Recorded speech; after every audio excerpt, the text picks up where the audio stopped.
Hi there, Agile friends. Get ready for the World Tour of Agile at the Agile Online Summit 2023.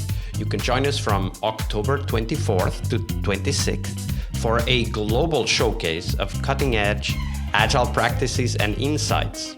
Join us at agileonlinesummit.com. This year, we will be featuring some of the best work done around the world and world-class keynotes. You can check all of that at agileonlinesummit.com. But the best part is that your ticket is on us. That's right, it's free to attend and immerse yourself in the world of Agile excellence. Don't miss out on this opportunity to level up your skills and network with peers and industry experts. Mark your calendars and secure your spot at AOS 23 today by visiting agileonlinesummit.com. So get your free ticket or opt for the full digital pass that lets you keep all the conference videos forever and organize, why not, Agile learning sessions at work. You can get the full digital access at agileonlinesummit.com. I'll see you in the conference floor. Hello everybody, welcome to our Team Tuesday this week with Khwezi Mputa. Hey Khwezi, welcome back. Hey, thank you for having me. Absolutely. I'm happy to be back.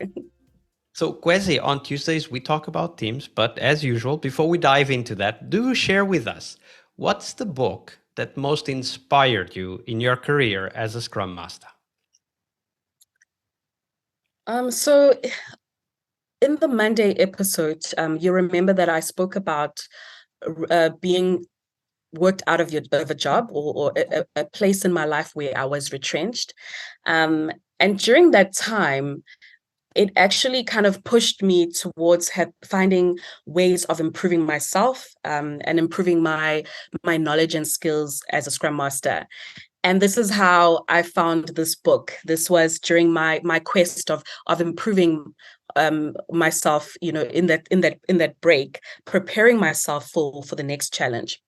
And the book that I read or that inspired me was Coaching Agile Teams by Lyssa Adkins. And what I love about this book is that it really gives Scrum Masters, Agile coaches, or anyone working in an Agile team the insights they need to adopt in terms of the mindset of a person who's guiding the team to high performance and enabling them to keep re-energized. What I love about this book is that it has something called the Agile Coaching Competency Framework. And what this helped me was to understand the different areas that it actually entails to be a Scrum Master. So the teaching, the facilitation element, the mentoring, as well as the coaching element. And I actually started to rate myself to identify areas of growth that I felt that I needed to work on. And that led me to further my growth in other courses. So this led me towards a journey of doing courses like Coaching Agile Teams, Agile Facilitation, which are courses that are offered by IC Agile. And I also went on to do the advanced Scrum Master certification through Scrum Alliance. And this has been very pivotal in enhancing my skill set as a Scrum Master. The book also opened up that the fact that it's not only those three things that you need to look at. It's not only those four elements that you need to look at. It got me curious into reading up about other things of how Scrum Masters can further their knowledge and further their skill set. And I came across an article about the periodic table of Scrum Masters competence elements. And it speaks about the same things that the Agile Coaching Competency Framework speaks about in Lyssa Adkins' book.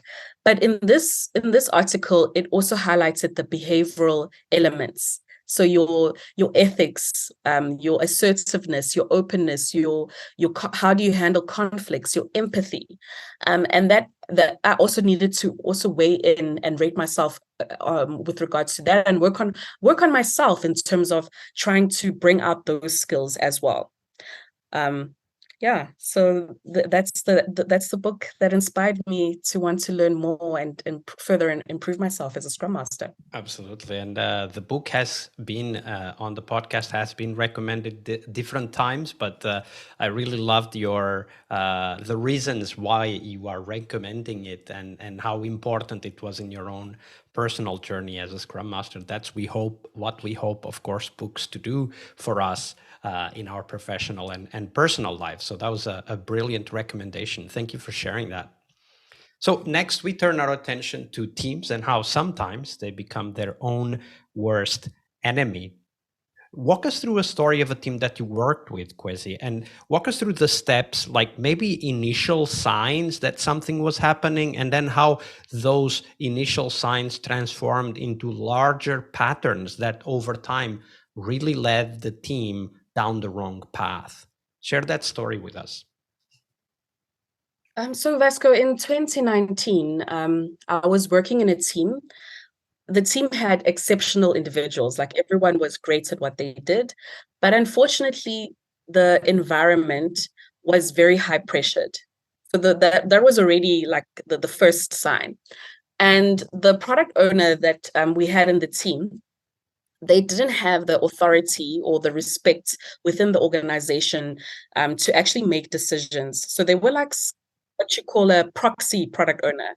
So they would be a part of the team, but if there were any things that were pertaining to the requirements or clarity on what the team needed to deliver or the direction that the team was going at, that product owner would always have to go and find this information from somebody else. So this was how the company was had established their teams, and that was the second sign. So the first sign was the pressured environment.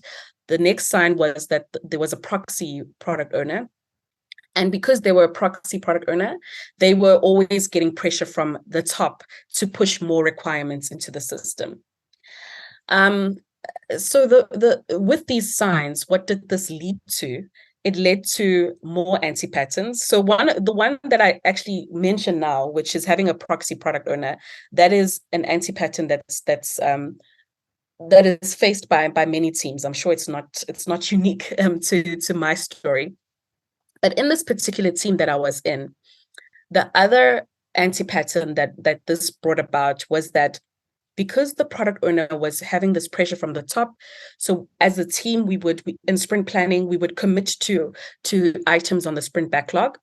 And then in the middle of the sprint, the product owner would come in with new things from the CEO or from like people that were at top in the company, like senior leadership.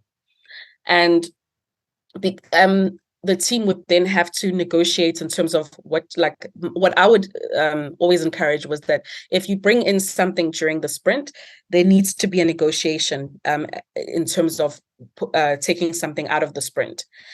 But what did this do? This allowed for a precedence in the team because this was something that was continuously happening because of the pressure that the product owner was getting from the top. And it also led to scope creep. Another thing that this actually brought about, another anti-pattern that this brought about in this team, was that the technical debt was neglected. So because the team was so pressured in delivering features, or their focus was on features or these requirements that the product owner was getting pressured from the top, the team ended up accumulating like a lot of technical debt. And this resulted in a product that was very hard to maintain and also difficult to further enhance. So this was a challenge for the team, and I guess as a Scrum Master, I was there to try and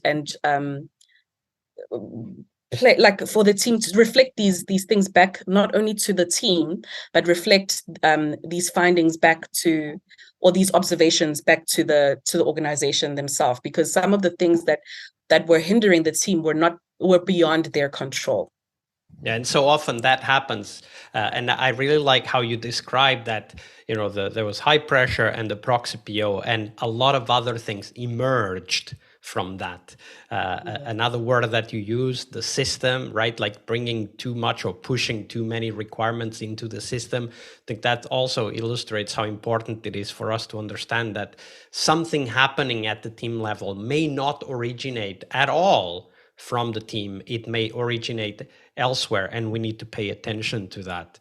And the constellation, I guess we could call it, of different anti-patterns that emerged created what might have been a big problem for the team, of course, because usually these things, like, for example, forgetting to service the technical debt, these things create even more problems down the line. So I really liked how you described that, it's not just these two things. There's also a bunch of other anti-patterns that emerge from the original pressured environment and proxy PO anti-patterns. Yeah. So share with us, Khwezi, what were some of the things that you and the organization tried in order to overcome these anti-patterns? So firstly, it's getting somebody who's a product owner that has the respect and authority within the organization to make those hard decisions when need be. So that was the first thing that we did within this organization, is to put somebody in that place. Secondly, it was to encourage the team to push back in terms of requests coming in the middle of the sprint.